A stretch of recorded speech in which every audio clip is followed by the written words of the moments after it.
ফ্রান্সে পার্লামেন্ট নির্বাচনের প্রথম ধাপে ন্যাশনাল র্যালি দল বড় সাফল্য পেয়েছে।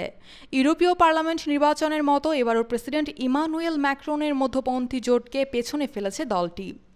তবে দ্বিতীয় ধাপ শেষে তারা সরকার গঠন করতে পারবে কিনা তা এখনও অনিশ্চিত।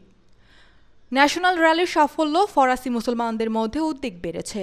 আল জাজিরার প্রতিবেদন অনুযায়ী মুসলিম সম্প্রদায়ের অনেকেই নিজেদের ভবিষ্যৎ নিয়ে শঙ্কিত। ২২ বছর বয়সী ফাতিমা বলেন, আমার মনে হচ্ছে ফরাসি জনগণ আমার সঙ্গে বেইমানি করছে। ফাতিমা হিজাব পরেন এবং তার পরিবার অভিবাসী। লেপেনের দলের প্রচারণা অনুযায়ী তারা জনপরিসরে হিজাব নিষিদ্ধ করবে।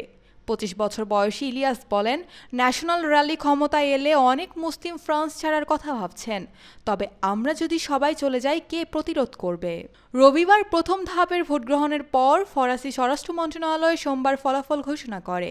ন্যাশনাল র্যালি পেয়েছে ৩৩% ভোট, বামপন্থী নিউ পপুলার ফ্রন্ট পেয়েছে ২৮%, আর ম্যাক্রনের অ্যানসেম্বল অ্যালায়েন্স পেয়েছে ২০%। ন্যাশনাল র্যালির দলটি অভিবাসন বিরোধী ও ইউরোপীয় ইউনিয়নের সমালোচক হিসেবে পরিচিত। দলটির নেতৃত্বে রয়েছেন মেরিন লে পেনের শিষ্য জর্ডান বারদেলা। ফ্রান্সের পার্লামেন্টে একক সংখ্যাগরিষ্ঠতা পেতে ৫৭৭ আসনের মধ্যে ২৮৯ আসন প্রয়োজন।